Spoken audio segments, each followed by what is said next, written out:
So today, sun's come back out, which is nice after a day of hail and rain, but it gives me just enough time, I hope, to fit the brake master cylinder and the calipers down at the bottom there, and then hopefully bleed the system and see if I've got brakes, because then that would mean I've got front and rear brakes. So what I'll do is I'll bring you around first of all, and you can see me connecting up and putting on the brake master, which is in an awkward place, and I'm really not happy with how difficult it is on these handlebars being so tight.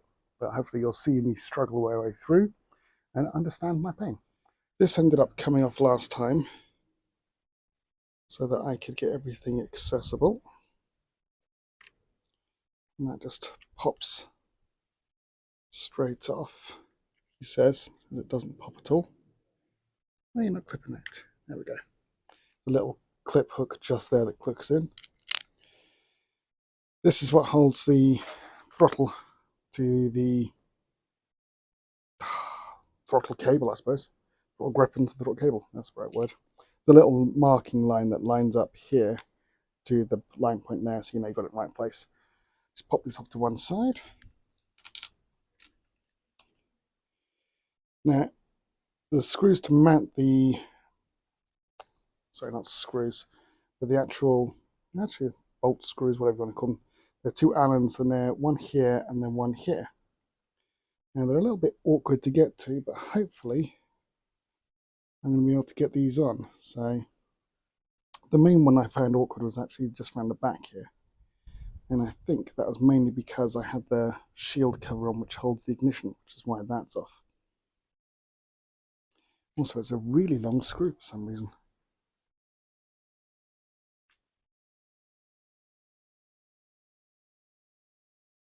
Now there seems to be a wire connected to it, which I think is probably some earthing point, so it's all the ignition switches. So I'm trying to be careful with that.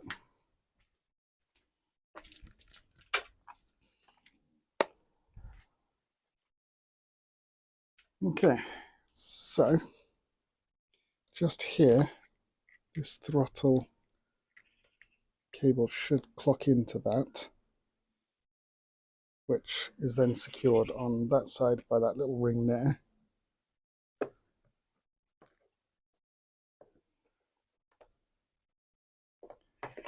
And actually, I'm going to have to switch the handlebars in. Maybe not. I'm going to have to rotate this so that I can lift it up to slide in the plunger, because the plunger fits in this recess. It's rather irritating, but I completely forgot about that. So is it just that one clamp to twist?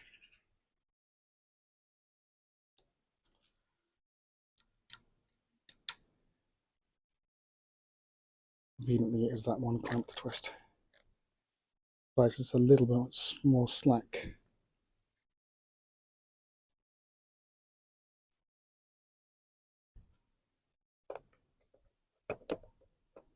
Not that much, actually. But if we rotate it round. Okay, rotating it round gets it right past the clocks.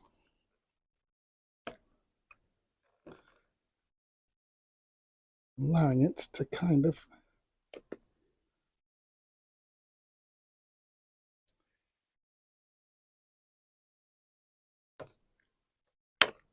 there we go. That's sat in there. So why is it not clamping down into place on that side? There is some kind of alignment issue. How have I screwed this up?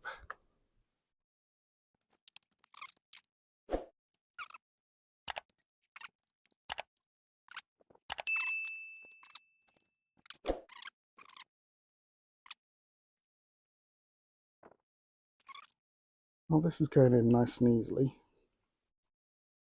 There is that to it.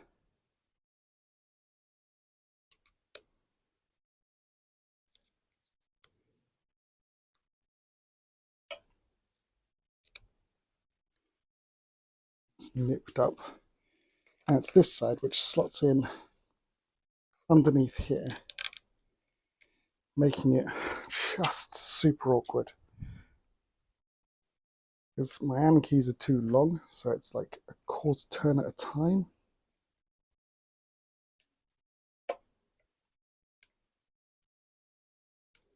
Basically, I'm trying to get the damn thing threaded first of all. There we go, I got it threaded. Let me show you. So this is that second bolt that I said that secures the master onto the brake mount, whatever you want to call it. And it's that screw there that's just in the way because of my bracket, so I'm going to have to do it little by little.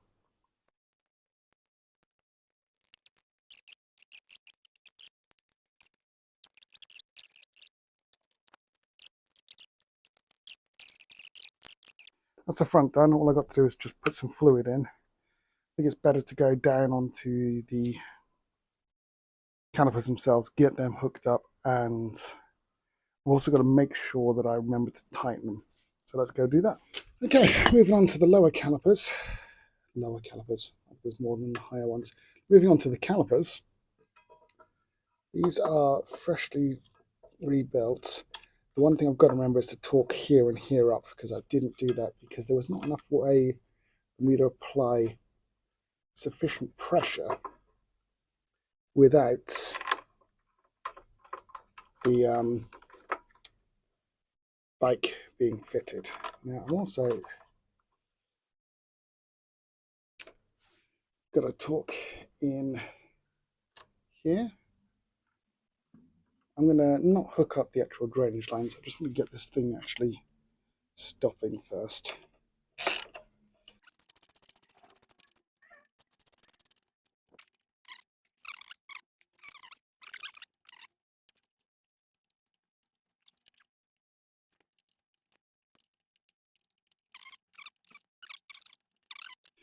Right, this one should be then ready for bleeding, so I'll do the same on the other side, and I shall drop you back in when we try and start bleeding something.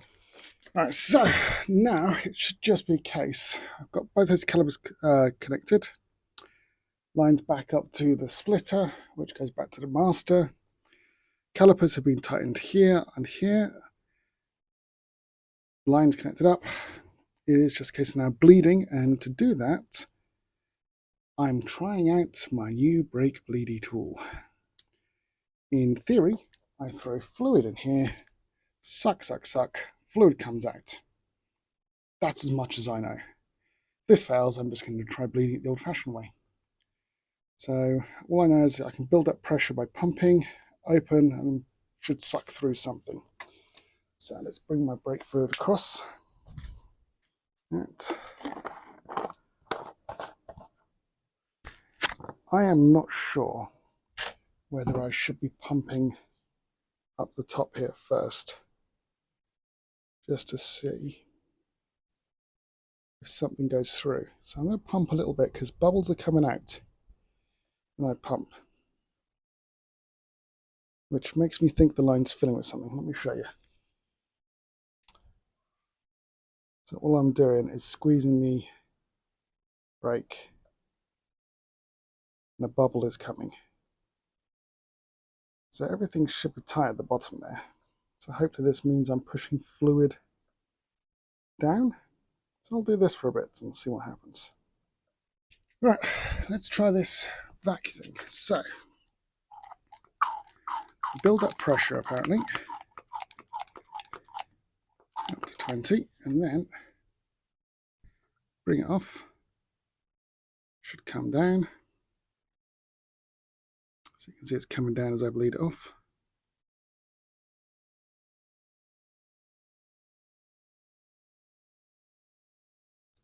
Build up some more pressure.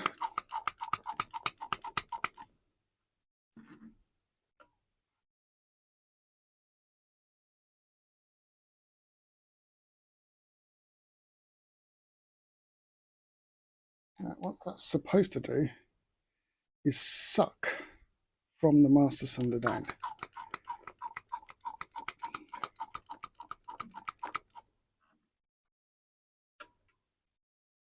It's definitely sucking air in from somewhere, look. thing is, these lines are completely dry.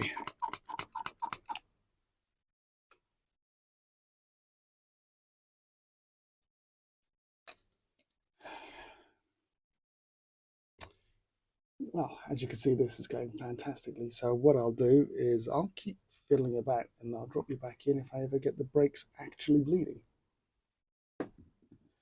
Right, it's a couple of days later, actually, on trying to get the brakes bled. I discovered some issues, shall we say, with trying to get these brakes bled. First of all, the little vac sucker, bloody awful. I'm not sure if I'm using it wrong or anything else. It just seems to pull more air from the threads of the bleed nipple than anything else. However, I was able to manage to pump the brakes and get fluid down to the calipers. But what wasn't happening was there wasn't any pressure being built in the brake lever. Now, what I did is I filled up the fluid at the top, pumped the brakes a few times, wait till I see no more bubbles coming out, and then I moved down to the calipers. Just as I've done 1,000 times on, say 1,000 times, just as I've done previously on other bikes. Now, and I moved on to the calipers, and I saw when I pulled the lever, some fluid came through. I checked all the lines, everything was coming through. It just wasn't building pressure. It's like there was air stuck in there somewhere. But as the lines flew through and I saw the brake fluid come through at the calipers, not a bubble to be found. And I was at this for some hours. That led me to kind of sit there and think, what the bloody hell am I doing wrong? Where's there air in the system? I'm checking for leaks and kept going backwards and forwards. Now, what it turns out is this master, when it is completely dry and you are filling it for the first time, it traps a lot of air.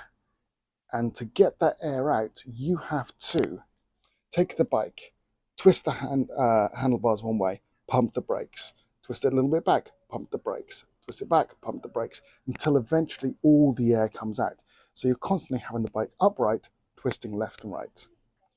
That then takes most of the air out, but not all. You then pop it on the side stand, pop it around this way, pump more, and you'll see more come out. Twist it back the other way, pump it again, yet more air bubbles come out. That then takes out, I'd say, 99%, and you can start feeling you've got some brakes left.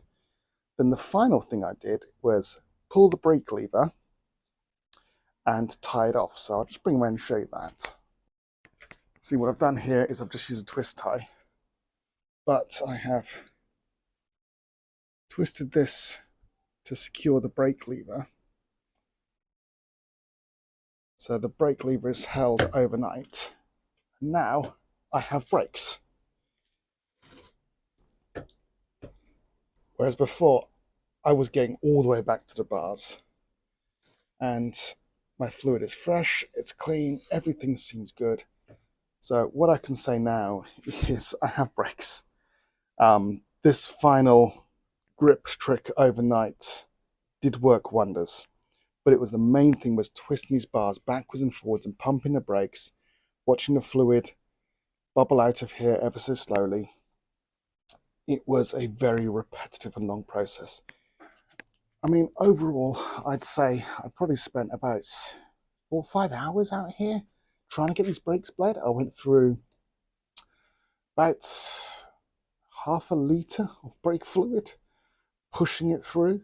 And in the end, just knowing that twist to get this brake master to bleed, that probably would have saved me hours. Because I had fluid coming through to the calipers really quickly. But it was just this caliper, this master at the top. So if you're doing a brake rebuild, like I've done, which is everything back to dry, so you've swapped your lines out or anything else, this master is going to be a nightmare. Get this right, and then the rest is easy. And I did a bit of a search on the internet, and everyone says the same thing. Get this master right. That's where your problem is. Full credit to my wife, because she was out here helping me, because my hand was starting to give me cramps from all the pulling of the brake levers here. And she suggested jiggling the steering around. And she didn't know why, but she suggested it. And then we started seeing bubbles come out. It's like, you know what? That was a smart idea. So credit to her for that, because I would have struggled for hours. But that is now this bike with working front and rear brakes, an engine that starts. I've now got to check the gearbox and final drive to make sure that's all good. I'd also like to check the alternator to make sure that's charging, because I don't think it was initially charging, or there may have been that the revs were too low to actually charge the battery up. So we'll go through all of that. I've got a few things to put back onto the bike, but we are a lot closer to MOT and getting this on the road. So thanks very much. If anyone has any other hints or suggestions for other people on these front brakes, shout in the comments, because this was a trial. All right, thanks very much. Cheers.